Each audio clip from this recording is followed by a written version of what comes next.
Imagine pouring expensive champagne into a cracked mug and then wondering why your hands are wet. This is what manifesting looks like when you're trying to force a new life into an old self concept. I would know. I journaled, I vision boarded, said affirmations into the mirror with, I would say, concerning amount of eye contact. And none of it stuck. Not because the techniques were wrong, but I was doing them as the wrong person. So if you're a skeptic, a late bloomer, or one of the women holding everyone else together while quietly wondering if it is too late, it isn't.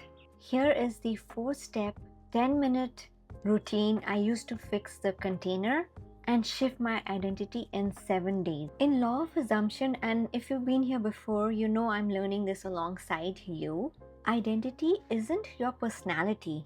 It's not whether you're an introvert or an extrovert. It's not your taste in music. Identity is the quiet assumption under everything you do. The one you don't even say out loud. It sounds like I am the kind of person who struggles with money. I'm the kind of person people leave. I'm the kind of person who tries really hard and gets close, but never quite there yet. You probably don't say these sentences. You probably don't even think them, but they run somewhere underneath as background noise. A hum you stopped noticing years ago. That hum is your identity, and that hum runs every technique you try. If the hum says this is not going to work for me, you could affirm till you lose your voice, but the hum wins. Real doesn't always mean true. Just because that hum feels familiar, it doesn't mean it's accurate. It just means it's been playing for a long time. Neville Goddard, and I'm paraphrasing here, I'm not a Neville scholar, I'm a Neville note taker, said that you cannot bring the new self-identity into old self-concept. The container has to change first. Otherwise, you are pouring the champagne in the cracked mug and wondering why your hands are wet. I spent years doing this. I had a morning routine that looked impressive on papers. I even had a specific pen. I was actually a manifestation sommelier, but nothing was really changing. Because here's the thing with identity, it doesn't argue with your techniques.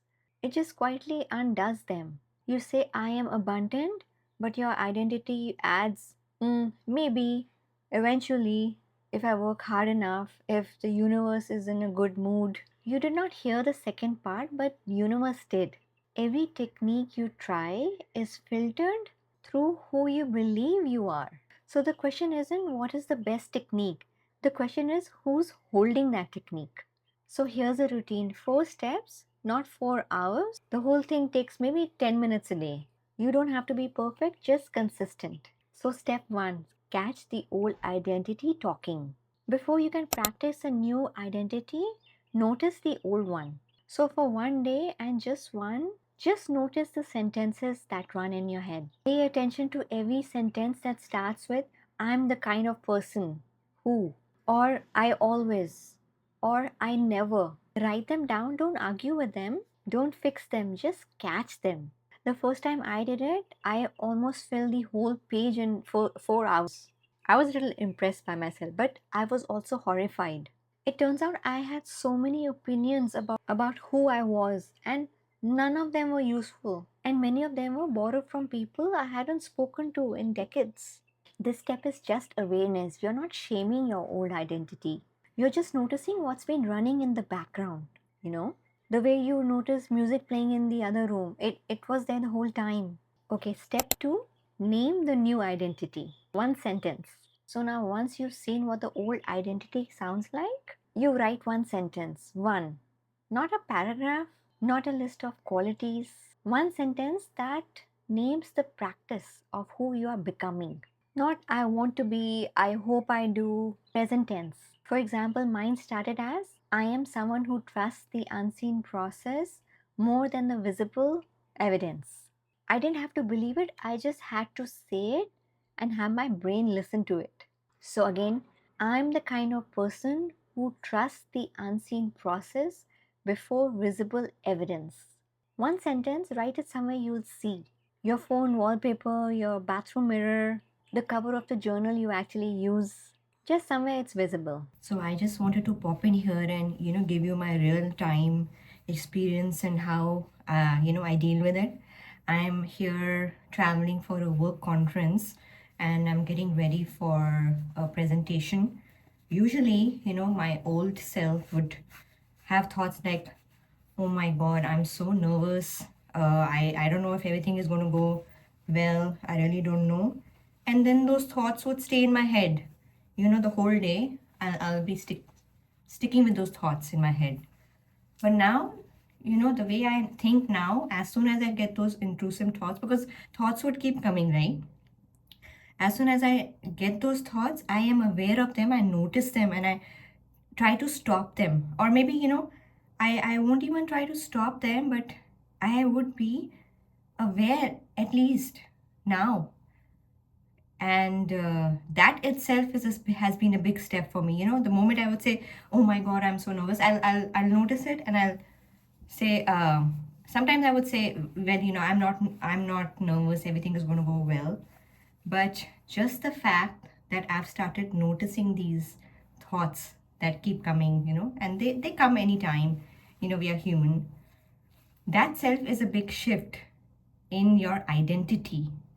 So just wanted to share that with you guys, in real time, and uh, hope that helps. And I don't want it to feel like, there's this, there are these techniques or something really difficult, or like an assignment or homework that we have to do certain things or tasks or thoughts. The first part is even just noticing what you keep thinking the whole day. And once you start noticing, that's the first step. And then you can start changing them, right? So just wanted to share that with you. I hope you all have a wonderful day. Bye.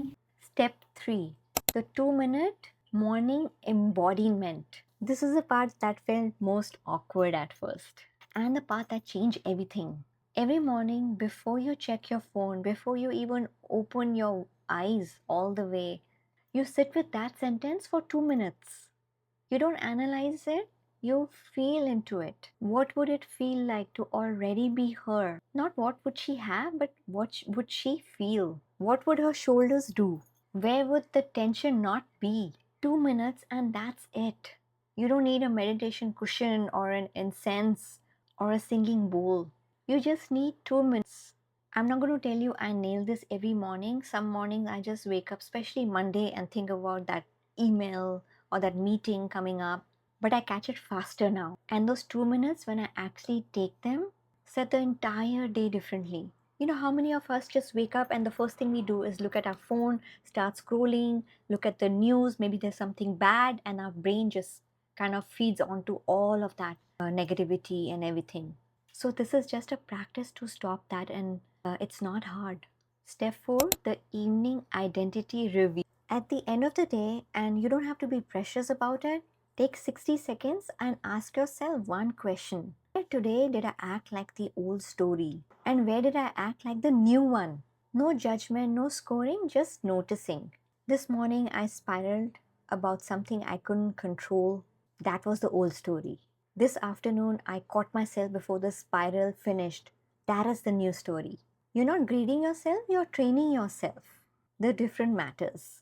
So, what changed in me when I started this, and I mean the first week? The biggest shift wasn't in my circumstances, it was in the quiet. The inner monologue got quieter. Not because I'd fixed everything, but because I had started feeding the old story with so much attention. The old identity had been very loud for a very long time. I had been protecting my own story, the one where I was the kind of person that tried really hard to get close to things. That story was uncomfortable. It was sad, but it was mine. This routine didn't destroy that story, it just gave me another room to sit in, a quieter one. And from that quieter space, I started making different choices. Not dramatic ones, just small ones. I stopped explaining myself so much. I stopped rehearsing conversations I'd never have. And I stopped apologizing for wanting things. You know, the identity didn't shift in one dramatic moment. It shifted in thousand small moments where I caught the old story and chose just for that moment to practice the new one. So here's what I want you to try just for 7 days. 4 steps. Catch one old identity thought, write it down, Sit with one sentence for 2 minutes in the morning, and at night ask yourself where you chose the old story and where you chose the new one. That's it. You don't have to do it perfectly. You just have to do it. And if you missed a day, you don't fail. Just pick up on the next one. The old identity might say that the day that you missed, you basically ruined it and now you should wait till Monday to start it again. But don't. That's the old identity, and notice that too. Drop one old identity sentence you caught this week in the comments below, even if it's embarrassing. Mine were too. I read every single one of them. And if you're new here, hi, I'm Tanya. I post one honest deep dive every week for the late bloomers, for the skeptics, for the women who are trying to hold it all together while quietly wondering if it's too late. It isn't. Subscribe if that's what you needed to hear today. You don't have to become someone else. You just have to stop being the version of you who thought it was already decided. Until next week, bye bye.